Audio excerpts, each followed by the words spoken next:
La foi dans l'Écriture est décrite comme dépendant de tous les sens. Elle est visible. Tournez-vous vers moi et vous serez sauvés. On peut l'entendre. Écoutez et votre âme vivra. La foi est odorante. La myrrhe, l'aloès et la casse parfument tous tes vêtements. Ton nom est un parfum qui se répand.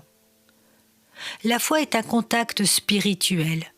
Par cette foi, la femme est venue derrière Jésus et a touché l'ourlet de son vêtement. Et par cette foi, nous obtenons ce que nous annonce la bonne parole de vie. La foi a également un goût pour l'esprit, que tes paroles sont douces à mon palais, plus que le miel à ma bouche. Si vous ne mangez la chair du Fils de l'homme et si vous ne buvez son sang, vous n'avez point la vie en vous-même. Ce goût est la foi dans une de ses plus sublimes opérations. Une des premières performances de la foi est d'entendre. Nous entendons la voix de Dieu, non pas avec seulement notre oreille extérieure, mais avec notre oreille intime. Nous l'entendons comme étant la parole de Dieu, et nous croyons qu'il en est ainsi. C'est ici l'écoute de la foi.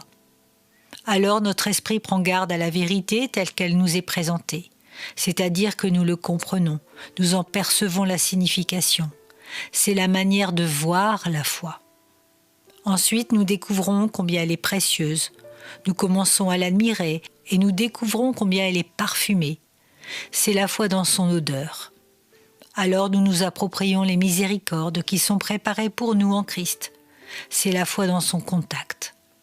De là vont suivre les plaisirs, la paix, la joie, la communion, qui sont la foi dans son goût.